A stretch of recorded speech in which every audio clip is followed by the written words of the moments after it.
Antes de que pasemos a analizar conceptos como middlewares, controladores y demás, vamos a comprender primero cómo es que funcionan las vistas en Laravel y a analizar cuál es la sintaxis que tiene Blade.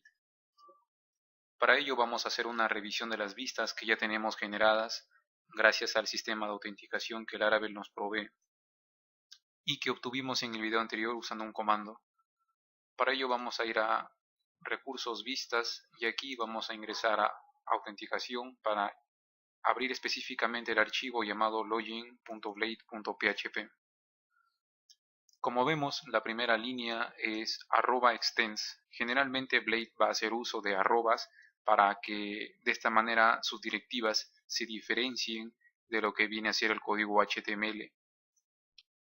Esta primera línea nos dice que login.blade.php es una vista que extiende de otra vista. A estas vistas padre se les conoce como layouts. En este caso, login no es un layout, sino que va a extender más bien de otra vista llamada app, que se encuentra dentro de la carpeta de layouts. Entonces, aquí justamente en views tenemos la carpeta que estamos comentando, y si abrimos el archivo app, encontramos un código HTML que es justamente la vista padre de la que login hereda. Como se observa, aquí en login no tenemos la etiqueta HTML, ni head, ni body, simplemente tenemos un div con clase container que viene a representar justamente el formulario que aquí se muestra. Pero esta sección que está en la parte superior, que dice Laravel, y además el nombre del usuario que ha iniciado sesión con la opción de cerrar sesión, se encuentran ubicados en esta vista padre llamada app. Aquí nosotros tenemos ya las etiquetas más generales. Por ejemplo, aquí dice HTML, está especificado el lenguaje principal del sitio. Y si vamos un poco más abajo, veremos también que tenemos una etiqueta nav. Esta etiqueta nav tiene sus estilos gracias a Bootstrap. Y aquí también tenemos una directiva llamada yield. Esta directiva lo que hace es definir una sección en la vista padre, de modo que las vistas hijas puedan escribir en esa sección. Por ejemplo, aquí se ha creado una sección llamada content.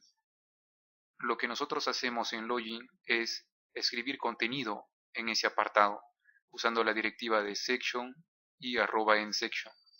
Esto hará que finalmente este login, cuando se devuelva al usuario, realmente sea todo esto, pero reemplazando en esta parte de aquí este contenido de acá.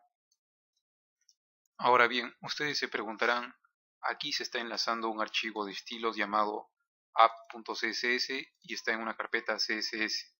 ¿Por qué no hay una carpeta CSS aquí en la carpeta de vistas? Eso es porque Laravel organiza que nuestros assets se ubiquen en otra carpeta. Con assets me refiero a archivos CSS, JavaScript e imágenes. Por lo tanto, aquí en public es donde se encuentran esos archivos. Siempre que se acceda a un archivo CSS o JavaScript, estos se van a encontrar ubicados dentro de la carpeta public. Ahora que estamos dentro de public ya podemos buscar la carpeta CSS y dentro app CSS. Si abrimos app.css vamos a ver que en realidad lo que nos encontramos es justamente el código CSS de Bootstrap. Y además también se está importando una fuente que es la que se usa en esta página de aquí.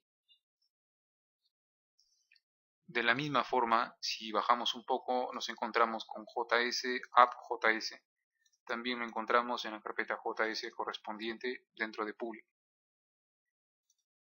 Llegados a este punto también quiero comentarles sobre una característica que incluye el Laravel, pero que no lo vamos a usar en esta ocasión, porque nos estaríamos escapando un poco de nuestro objetivo principal, que es aprender el uso básico de Laravel.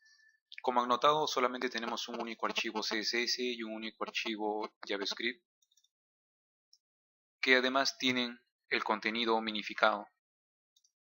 Esto es porque Laravel hace uso de Gulp, que es una herramienta que permite automatizar nuestro flujo de trabajo. Con esto me refiero a que es una herramienta que permite que se ejecuten varias tareas con comandos que simplifican este proceso. Laravel a su vez ha desarrollado una API llamada Elixir que permite que estas tareas de Gulp se ejecuten de forma automatizada y trabaja a su vez en conjunto con preprocesadores como SAS y también Webpack, pero en realidad no vamos a usar esto porque tampoco conozco mucho acerca del tema. Digamos que estas son herramientas que se usa de forma especializada principalmente por personas que desarrollan frontend, porque de esta manera, teniendo varios archivos CSS, al final consiguen solamente uno o unos pocos, y de la misma forma, teniendo archivos JavaScript separados en componentes, al final también obtienen un menor número de archivos y además minificados. Es por eso que aquí nosotros dentro de recursos tenemos una carpeta assets con una carpeta JavaScript y una carpeta SAS, porque por defecto Laravel recomienda usar este preprocesador. Y aquí nosotros tenemos el JavaScript de Bootstrap y un JavaScript de aplicación, que al final todo esto de aquí ha dado como resultado lo que nosotros encontramos en public dentro de CSS y JavaScript. Es decir, estos dos archivos son el resultado de haber ejecutado todas esas herramientas sobre este conjunto de archivos. Lo más común, o más bien dicho, lo correcto sería que nosotros trabajemos sobre esta carpeta de assets con varios archivos y al final nuestro resultado sea también minificado. Digamos que tenemos archivos para el desarrollo y archivos ya para producción. Por esta vez no haremos uso de esta carpeta assets dentro de recursos, sino que vamos a editar los archivos directamente sobre la carpeta CSS y JavaScript. De la misma forma, para mantener nuestra atención sobre Laravel, no vamos a usar un framework frontend como React o Vue, simplemente vamos a usar los tradicionales jQuery y Bootstrap. Llegados a este punto, podemos descargar tanto jQuery como Bootstrap o bien hacer uso de las CDN, que significan Content Delivery Network, que son prácticamente enlaces que ya tienen los archivos disponibles para que los usemos directamente. Aquí, por ejemplo, en el sitio de jQuery nos dice que podemos encontrar los correspondientes en esta página. En este caso nos interesa la última versión que está minificada. Y aquí nos dice cuál es el CDN que podemos usar. Por lo tanto, simplemente copiamos esto. Y en la parte inferior de nuestros scripts vamos a pegar jQuery, quedándonos de esta manera. De la misma forma, en la sección de descargas de Bootstrap encontramos también los enlaces correspondientes. El primero es para el CSS y el segundo es para los scripts. Perdón, el tercero es para el script. El segundo es simplemente un tema adicional sobre... Vamos a reemplazar el CSS que ya viene aquí por el CSS minificado de Bootstrap. También añadimos el JavaScript de Bootstrap después del de jQuery. Tal vez se pregunten por qué Bootstrap tiene JavaScript si es un framework frontend. Bootstrap nos provee de estilos, pero a su vez hay algunos componentes de Bootstrap que requieren de cierta funcionalidad. Por ejemplo, los menús, cuando están en móvil, en un dispositivo móvil, tienen algunas pequeñas animaciones para expandirse. En ese caso, Bootstrap requiere de JavaScript para dar esa animación. Vuelvo nuevamente aquí para ver que todo funcione. Por ejemplo, esto de aquí está con el JavaScript de Bootstrap y funciona correctamente. También los estilos de Bootstrap han permanecido. Lo único diferente que podemos encontrar es que ya no tenemos la fuente que usaba anteriormente en nuestra vista. Pero eso no es, digamos, un detalle muy importante. Por ahora vamos a eliminar los dos archivos que no estamos usando para que las carpetas CSS y JavaScript queden.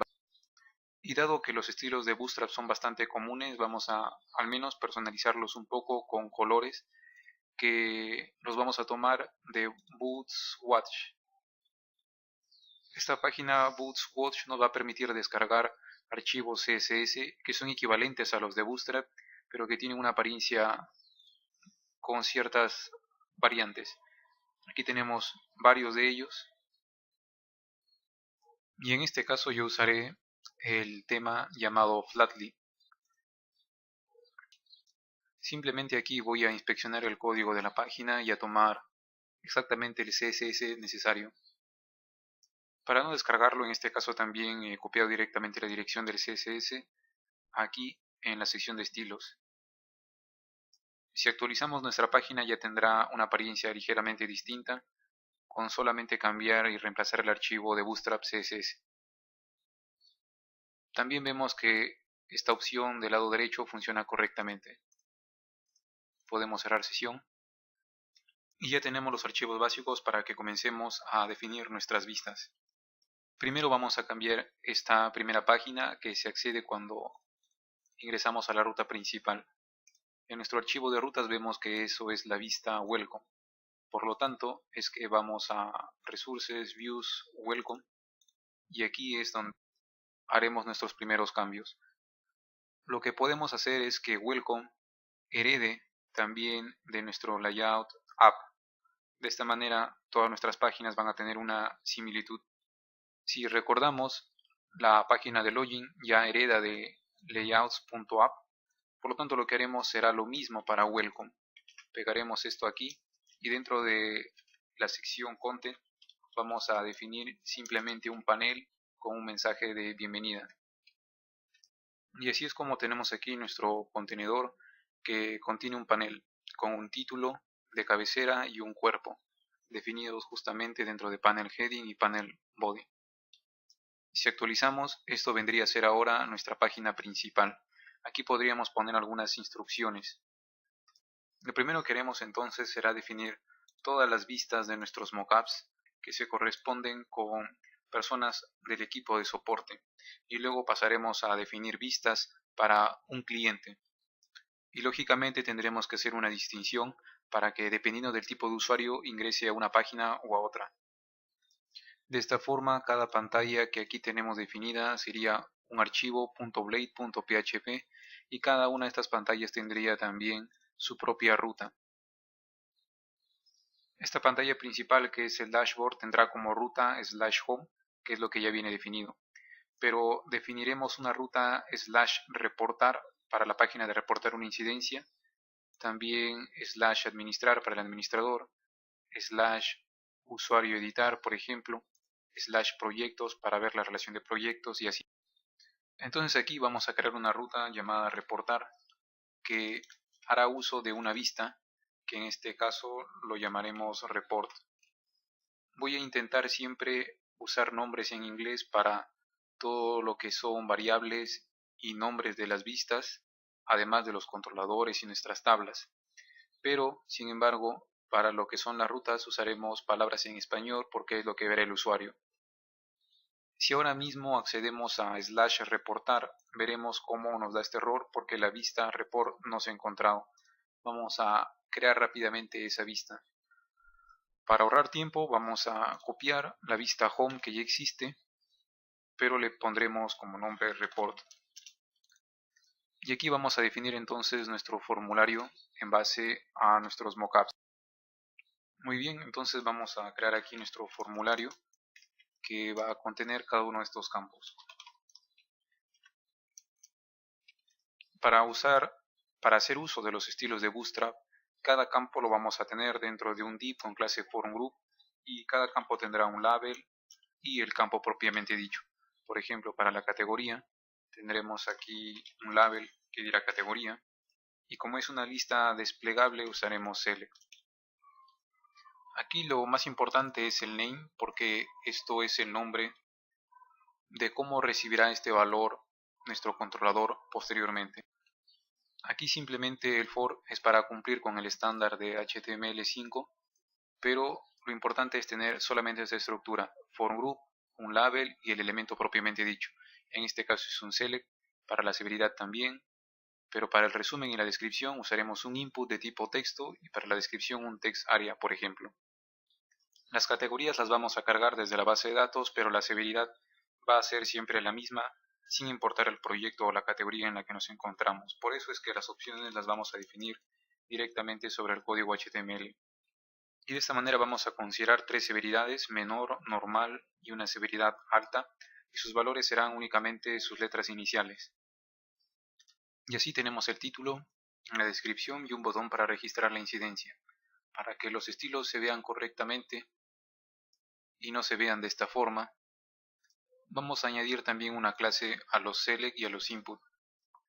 Esta clase tiene como nombre form-control. Le asignamos también al text area, pero no al botón. Y cuando actualizamos tenemos esto. Aparece escrito title porque aquí le puse como value title.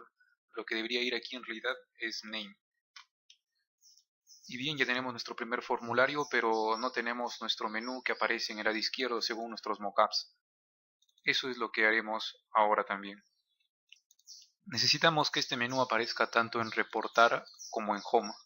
Para hacer ello podemos añadir el menú sobre ambas vistas, la de home y la de reportar, o bien podemos añadir el menú directamente sobre el layout padre, pero en ese caso el menú también aparecería para un usuario que no está autenticado.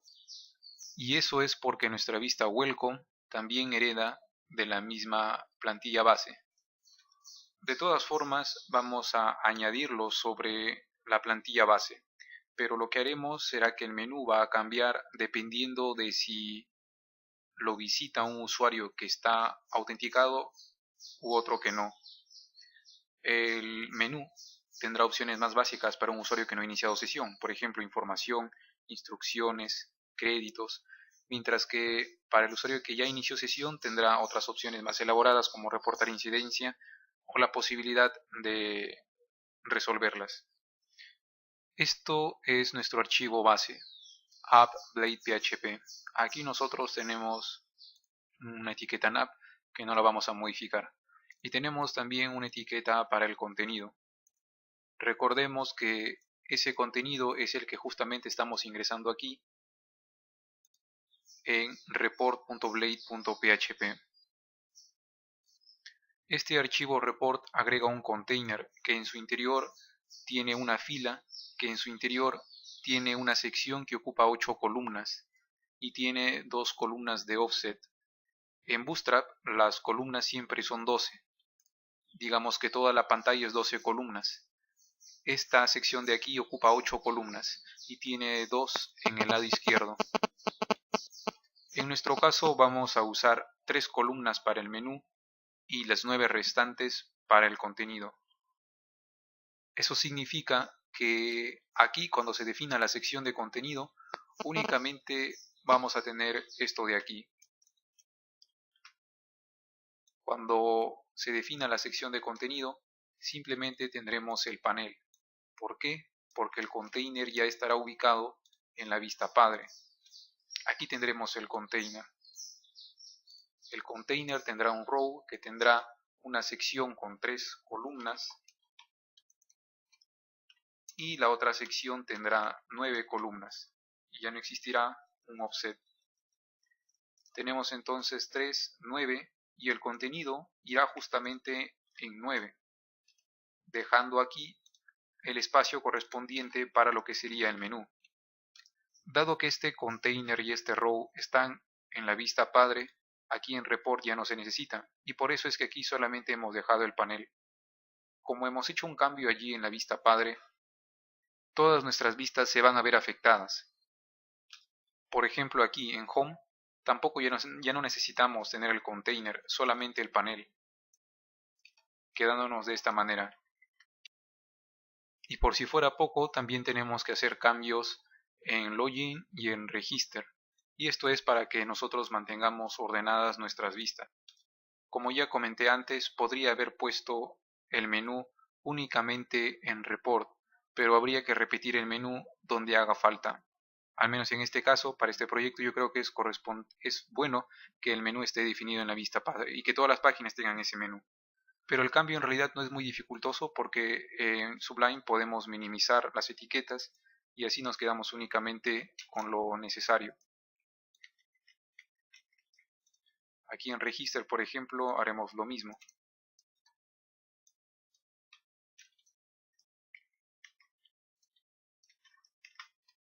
Y una vez que hemos terminado de corregir esto en todas nuestras vistas, incluyendo las que están en email y las que están dentro de la carpeta passwords como email y reset, ya podemos pasar a definir nuestro menú. Nuestro menú lo podemos definir aquí directamente, pero para mantener un orden vamos a definirlo también como un nuevo archivo Blade y lo vamos a importar acá. Por ello vamos a hacer uso de la directiva include y vamos a crear una carpeta para ello.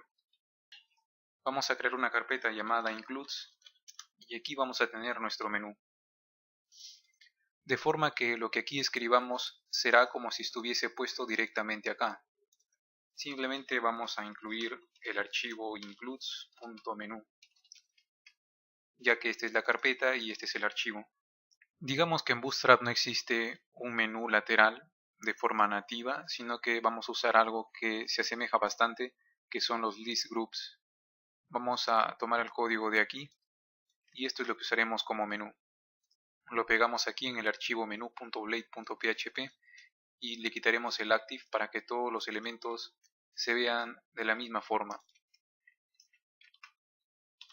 Aquí en Home tenemos un panel default, vamos a cambiar esto por un panel primary para que resalte más el encabezado. Y este es el resultado de haber cambiado panel default por panel primary. Como se observa, el menú parece bastante simple, puede pasar desapercibido, no tiene la importancia que debería tener. Por ello es que este menú lo vamos a encerrar dentro de un panel, de tal forma que también tenga este encabezado. Aquí pondremos como título menú y todo nuestro list group lo pondremos como el cuerpo del panel. Siempre intentando para que esto quede bastante entendible a medida que escribamos más y más código. Y bien, aunque no es perfecto, ya al menos hemos organizado nuestras vistas y hemos revisado algunas directivas de Blade como yield, section, include y asimismo extends. Ahora les quiero comentar una última cosa antes de pasar al siguiente video. Aquí estoy con la sesión iniciada, voy a cerrar sesión y como vemos, si yo me dirijo, por ejemplo, a Home, no puedo entrar y me solicita que inicie sesión. Sin embargo, si voy a reportar, sí puedo acceder. Esto de aquí ya es tema de controladores y middlewares, que es lo que veremos en el video siguiente.